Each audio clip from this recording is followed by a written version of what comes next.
ప్రేక్షకులకి ఆ లలితాంబిక అమ్మవారి యొక్క అనుగ్రహం పరిపూర్ణంగా కలగాలని మనస్ఫూర్తిగా కోరుకుంటూ మనం ఈ క్రోధినామ సంవత్సరంలో ద్వాదశ రాసుల వారికి వీలైతే ద్వాదశ లగ్నాల నుంచి చూసుకోండి, లగ్నం తెలియని వారు రాసి చూసుకోవచ్చు. ఆదాయ వ్యయాలు ఎలా ఉన్నాయి, అదేవిధంగా రాజ్యపూజ్యము అవమానం ఎలా ఉంది, ఒకవేళ ఆదాయం తక్కువగా ఉంటే దాన్ని పెంచుకోవడం ఎలాగా, దానికి గ్రహస్థితి ఎంతవరకు మీకు సహకరిస్తుంది, మీరు చేసుకోవాల్సిన మంత్రం కానీ గోసేవ కానీ లేనట్లయితే దానం కానీ ఏమి చేసుకుంటే మీకు అభివృద్ధి ఉంటుంది అనేటువంటి విషయాలు మనం చెప్పుకుందాం. అయితే ఇక్కడ ఏంటంటే ఎప్పుడు కూడా ఈ సంవత్సర ఫలితాలు చెప్పేటప్పుడు ఆదాయ వ్యయాలతో పాటు గోచారంలో ఉండే మేజర్ ప్లానెట్స్ అంటారు. అంటే slow moving planets, fast moving planets ఉంటాయి. అంటే త్వరగా నెలకి 25 రోజులకి 45 రోజులకి జరిగిపోయే ప్లానెట్స్ కొన్ని ఉంటాయి. అంటే రవి, కుజుడు, శుక్రుడు, బుధుడు వీళ్ళు. ఇక చంద్రుడు అయితే 2.5 రోజులకు మారిపోతూ ఉంటాడు ఒక్కో రాశి. కానీ మేజర్గా మనల్ని రూల్ చేసేటువంటిది జీవకారకుడైనటువంటి గురువు, కర్మకారకుడైనటువంటి శనిశ్చరుడు, అదేవిధంగా కాలానికి కారకుడైన రాహువు, మోక్షానికి కారకుడైన కేతువుని ప్రధానంగా మనం తీసుకుంటాం. ఈ మోక్షానికి కారకుడైన కేతువు ప్రస్తుతం ఈ సంవత్సరం అంతా కూడా మనకి కన్యారాశిలో ఉంటాడు. కాలానికి కారకుడైనటువంటి రాహు మీనరాశిలోని, మరియు జీవకారకుడైన గురువు మాత్రం మే 2వ తేదీ వరకు మేషంలో ఉంటూ దాని తర్వాత వృషభంలోకి మారుతున్నాడు. ఇక శని భగవానుడు అయితే మారట్లేదు, కానీ మనకి జూన్ జూలై మాసాల నుంచి ఒక 4.5 నెలలు మాత్రం కొద్దిగా వక్రిస్తాడు. కుంభంలో ఉన్న శని వక్రిస్తాడు. అదేవిధంగా సెప్టెంబర్, అక్టోబర్, అంటే ఆల్మోస్ట్ సెప్టెంబర్ ఎండింగ్ అక్టోబర్ ఆ టైం నుంచి ఒక 4.5 నెలల పాటు గురువు కూడా వక్రిస్తాడు. సో మనం ఈ గ్రహాల యొక్క స్థితిని మరియు ఈ వక్రగతిని, ఈ మేజర్ ప్లానెట్స్ యొక్క స్థితిని, అదేవిధంగా వీటితో పాటు మనకి ఈ క్రోధినామ సంవత్సరంలో పర్టికులర్గా ఈ సంవత్సరం రాజు కుజుడైనందుకు, మరియు అదేవిధంగా కుజుడు సంచారం మనకి శనిని రాహుని కలుపుకొని వెళ్తున్నందుకు కూడా ఏం జరుగుతాయనేటువంటి విషయాలు కూడా నేను మీకు ఎండింగ్లో చెప్తాను. కాబట్టి మనం ఒక్కొక్కటి తెలుసుకొని ఆ అమ్మవారి యొక్క అనుగ్రహాన్ని పొందుదాం. కర్కాటక లగ్నం ప్రధానంగా చూడండి, లగ్నం తెలియని వారు రాసి చూసుకోవచ్చు. అయితే ఈ సంవత్సరం ఆదాయము, వ్యయము, రాజ్యపూజ్యము, అవమానము ఎలా ఉంది కర్కాటకం వారికి అనేటువంటి చూసి దాన్ని ఏదైనా మనం ఎలా మార్చుకోవాలి గ్రహస్థితిరీత్యా మంత్రరీత్యా చూసుకుంటే కనుక కర్కాటకం వారికి ఆదాయం చాలా చక్కగా ఉందండి, 14. అయితే వ్యయం 2 ఉంది. So no need to worry. అంటే 14 లక్షలు వస్తే 2 లక్షలు ఖర్చు అని చూపిస్తుంది. అయితే ఇక్కడ నేను మీకు చెప్పేది ఏంటంటే దీంతో పాటు మీ జన్మజాతకం కూడా చెక్ చేసుకోవాలి. చాలామంది ఏమంటుంటారు, ఏమండి ఇక్కడ ఆదాయం 14.2 అని చూపించారు కానీ నాకు పెద్ద ఆదాయం లేదు. అంటే మీకు ఎక్కడో ధన సంబంధించినటువంటి గ్రహం ఎక్కడో స్ట్రక్ అయిందని అర్థం చేసుకుని దానికి సంబంధించి చేసుకోవాలి. ఏది మీ పర్సనల్ చార్ట్ రీత్యా. అలాగే నేను ఈ వీడియోలో లాస్ట్లో ఫైనాన్షియల్ గ్రోత్ కూడా మంత్రం చెప్పాను, అది కూడా చేసుకోండి. ఇక ఇది ఓకే అంటే ఆదాయ వ్యయాల విషయంలో మీకు ఎక్కడ ఇబ్బంది లేదు అనేటువంటి సూచిస్తుంది. ఎందుకంటే కర్కాటకం వారికి ఎలాగో మనకి గురువు మే మాసం నుంచి 2వ స్థానాన్ని వీక్షిస్తాడు కాబట్టి ఫైనాన్షియల్ గ్రోత్కి నో నీడ్ టు వరీ. అయితే 2వ స్థానానికి ఆల్రెడీ ఇప్పుడు వీక్షిస్తున్నాడు, 3ని వీక్షిస్తాడు. అంటే సర్క్యులేషన్, మనీ సర్క్యులేషన్ని వీక్షిస్తుంటాడు మే వరకు 2 మే నుంచి ఇది ఉంది. ఇక మిగతా విషయాలు కనుక చూసుకున్నట్లయితే ఇక్కడ రాజ్యపూజ్యము, అవమానము 6గా ఉంది కర్కాటకం వారికి. అంటే ఏమిటి, మెచ్చుకునే వాళ్ళ సంఖ్య ఎంత ఉందో మిమ్మల్ని అవమానించే వాళ్ళ సంఖ్య, అంటే మీ తప్పుని ఎత్తి చూపే వాళ్ళ సంఖ్య కూడా అంతే ఉంటుంది. మరి ఇక్కడ 6గా ఉంది కాబట్టి అవమానించే వాళ్ళ సంఖ్యను తగ్గించుకోవాలి కర్కాటకం వారంటే చాలా సింపుల్. ఇక్కడ మీరు గమనించినట్లయితే రాశి నుంచి అష్టమంలో శని సంచరిస్తున్నాడండి. అంటే ఏమిటి, మీరు శనివారాలు మనం ఎక్కడికైనా వెళ్ళి ఒక మాట మాట్లాడితే మనకు అవమానం వస్తుందని తెలిస్తే శనివారం వెళ్ళకండి. శని హోరల్లో అటువంటి ప్రయత్నం ఏమీ చేయకండి. మనకి ప్లానెటరీ టైమ్స్ అని ఒక యాప్ ఉంటుంది, దానిలో శని హోర ఎప్పుడు వస్తుందో చూపిస్తుంది, అదొకటి గుర్తుపెట్టుకోండి. రెండవది, ఈ అవమానాలు తగ్గాలి అంటే కాలభైరవ అష్టకం చదువుకోండి. నువ్వులు దానంగా ఇవ్వండి, తెల్ల నువ్వులు, నల్ల నువ్వులు కాదు, తెల్ల నువ్వులు, నీలం రంగు వస్త్రము దానంగా ఇవ్వండి, మరియు నూనె దానంగా ఇవ్వండి. వీలైతే నల్ల కుక్కలు ఉంటాయి, నార్మల్గా కుక్కకైనా సరే నల్లదే ఉండాలని రూల్ ఏం లేదు, వాటికి ఏదైనా తినిపించండి, బిస్కెట్లో, బ్రెడ్ ఏదో ఒకటి. మీకు ఖచ్చితంగా అవమానించే వాళ్ళ సంఖ్య మీకు పూర్తిగా తగ్గుతుంది, ఇది గుర్తుపెట్టుకోండి. ఇక మిగతా అంశాలు కనుక చూసుకున్నట్లయితే ఈ సంవత్సరం ప్రధానంగా మీరు తీసుకోవాల్సిన జాగ్రత్త, అగ్రిమెంట్స్ రాసేటప్పుడు, సంతకం పెట్టేటప్పుడు, మధ్యవర్తిత్వంగా వెళ్ళేటప్పుడు, ఎవరితోనైనా ఏదైనా మెయిల్ పంపించేటప్పుడు, మెసేజింగ్ చేసేటప్పుడు చాలా జాగ్రత్తగా ఉండాలి. మీరు ఏదైనా ప్రాపర్టీ కానీ కోర్సెస్ కానీ చేయాలనుకుంటే మే లోపలే తీసుకోండి. లేదా ఇంకొక విషయం, అక్టోబర్ నుంచి ఒక 4.5 monthsలో చేయొచ్చు ఈ నిర్ణయం. ఏది ప్రాపర్టీ, ఎడ్యుకేషను, గృహం కట్టుకొని ఇట్లాంటివన్నీ కూడా. అలాగే ఈ సంవత్సరం కాస్త మొదటి అంటే క్రోధినామ సంవత్సరానికి ముందే ఇప్పుడు దీని ప్రభావం ఉంది. సంతానం విషయంలో, సంతానాన్ని పొందే విషయంలో, రాజకీయ విషయాల్లో కొంత ఒక 3-4 నెలలు జాగ్రత్తగా ఉండాలి స్టార్టింగ్లో.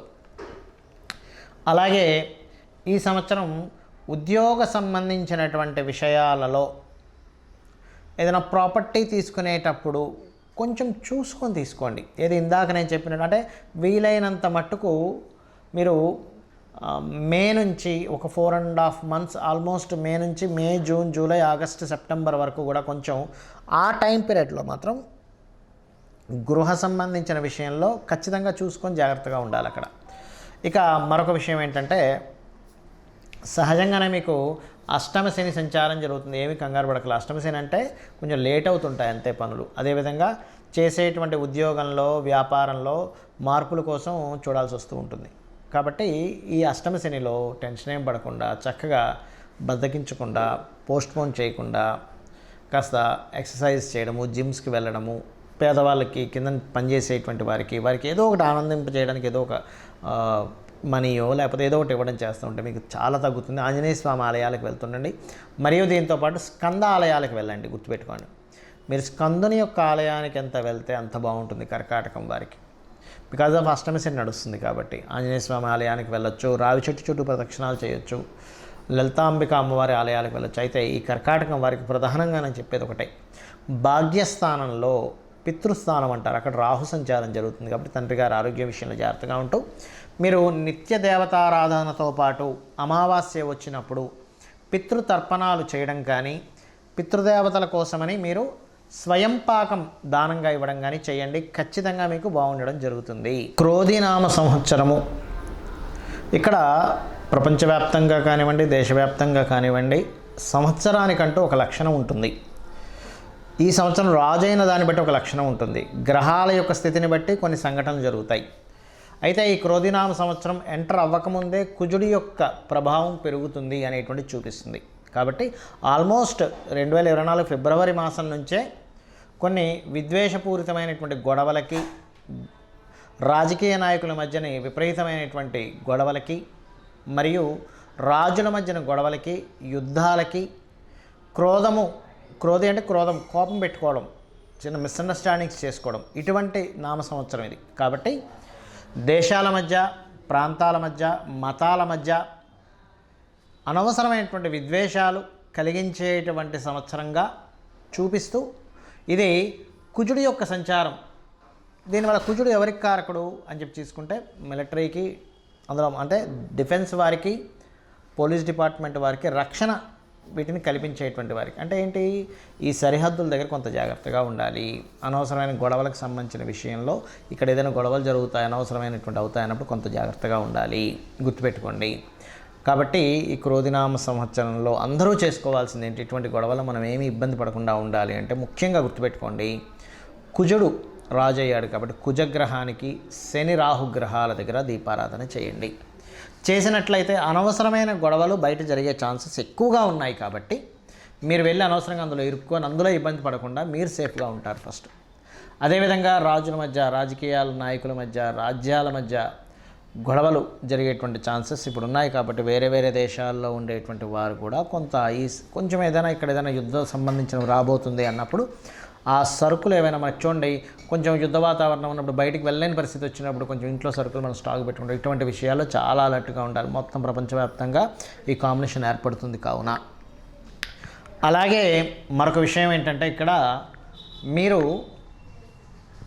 మీకు చాలామందికి జాతకం తెలియదు, డేట్ ఆఫ్ బర్త్ తెలియదండి, రాశి తెలియదు, ఏమీ తెలియదు. కానీ ఈ క్రోధినామ సంవత్సరం నాకు బాగుండాలంటే ఏం చేయాలి అంటే ఒకటే గుర్తుపెట్టుకోండి, చండీ పారాయణం, శ్రవణం చేయండి.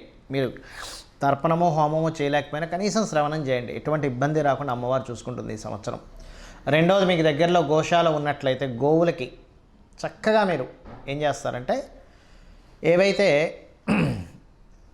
ఈ మన నువ్వులు తినిపించకూడదండి. బెల్లము, గోంగూర మరియు క్యారెట్స్, బీట్రూట్స్ లాంటివి, అదేవిధంగా గోధుమ రవ్వ ఇటువంటివి తినిపించండి. మీ గ్రహస్థితి ఎలాగున్నా సరే క్లియర్ అవుతుంది. దీంతోపాటు కుజ శని రాహు కేతు గ్రహం దగ్గర కూడా దీపారాధన చేయండి. ఎందుకంటే జాతకం తెలియదు, ఏమీ తెలియదు, కానీ 6th హౌస్లో కేతు సంచరిస్తున్నాడు బుధరాశుల్లో.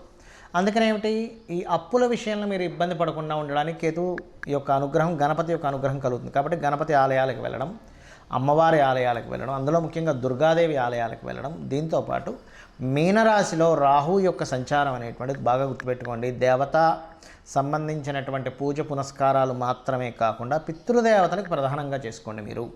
మీరు ఎంత పితృదేవతలకు చేసుకుంటారా అంత చక్కటి ఫలితాలు మీకు వస్తాయి. మీరు ఆయురారోగ్యాలతోని, సుఖ సంతోషాలతోని, ధనపరంగా ఎటువంటి ఇబ్బంది లేకుండా ఉండగలుగుతారు. గుర్తుపెట్టుకోండి. అయితే ఇక్కడ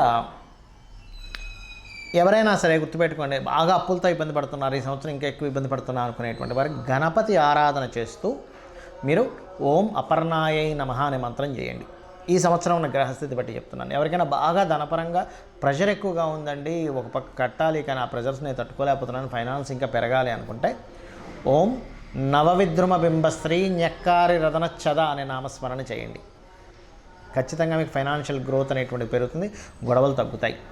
మరియు దీంతోపాటు మీరు ఒకటే గుర్తుపెట్టుకోండి, మనం ఇప్పటివరకు చెప్పుకున్నటువంటి ఆదాయ వ్యయాలు ఏవైతే ఉన్నాయో, రాజపూజ అవమానం ఏదైతే ఉందో, ఇది పంచాంగంలో జనరల్గా అందరికీ తీసుకునేటువంటిది. కానీ ఇలా కాకుండా మీ యొక్క పర్సనల్ చార్ట్, అంటే మీరు ఎప్పుడు పుట్టారు, ఏ సమయము, ఏ నెల, ఏ తారీఖుని, ఏ సంవత్సరంలో, ఏ ప్రాంతంలో పుట్టారనే దాన్ని తీసుకొని మీ జాతక చక్రం వేసుకొని మీ లగ్నం ఏమిటి, మీరు పుట్టినప్పుడున్న లగ్నం ఏమిటి, మీ నక్షత్రం ఏమిటి, మీ రాశి ఏమిటి, మీకు ఏ మహాదశ నడుస్తుంది, మీరు ఏ ప్రయత్నం చేస్తే మీరు చక్కగా యోగిస్తుంది, మీకు ఏ మార్గంలో మీకు ధనయోగాలు ఉన్నాయి, ఎవరి ద్వారా మీకు సహకారం ఉంది, ఏ దిశను మీరు నివసిస్తే బాగుంటుంది, అంటే తూర్పు, ఈస్ట్, వెస్ట్, నార్త్, సౌత్లో అన్నీ మంచివే, కానీ మీకేది పనికి వస్తుంది, మీ సంతాన అభివృద్ధి ఏమిటి, మీ ఉద్యోగ, వ్యాపార, ఇన్వెస్ట్మెంట్స్ రిలేటెడ్, విదేశాలకు వెళ్ళేటువంటివన్నీ కూడా మీ జన్మజాతకంలో ఉంటాయి. గుర్తుపెట్టుకోండి.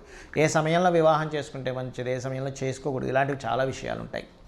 మరైతే మీకు సందేహం కలగొచ్చేమండి, మరి ఈ క్రోధినామ సంవత్సరం అని ప్రతిసారి పంచాంగం ఎందుకు చదువుతామని. ఇదంతా బయట ఉండేటువంటి వాతావరణ విశేషాలు, పంట పొలాలకు సంబంధించిన విశేషాలు, బయట ఉండే గోచార విశేషాలు.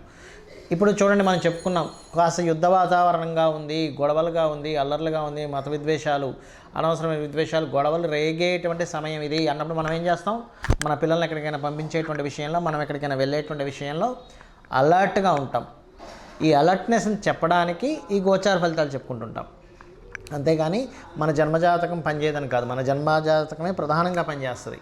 ఇక్కడ ఒకవేళ మన దాంట్లో ఉదాహరణకి ఆదాయం తక్కువగా ఉంది, చాలా తక్కువగా ఉంది, ఏం చాలా ఎక్కువగా ఉంది అని అన్నప్పుడు మీ జన్మజాతకంలో ధనయోగ దశలు నడుస్తున్నాయని కూడా 1% కూడా మీరు టెన్షన్ పడాల్సిన అవసరం లేదు. జస్ట్ ఆ రెమెడీస్ చేసుకుంటే క్లియర్ అవుతుంది. సో ఈ రకంగా మీరు ఈ యొక్క ఫలితాలను చూసుకుంటూ నిత్యము అమ్మవారి యొక్క ఆరాధన చేసుకొని మీరు సుఖ సంతోషాలతో వర్ధిల్లాలని మనస్ఫూర్తిగా కోరుకుంటూ శ్రీమాత్రే నమః.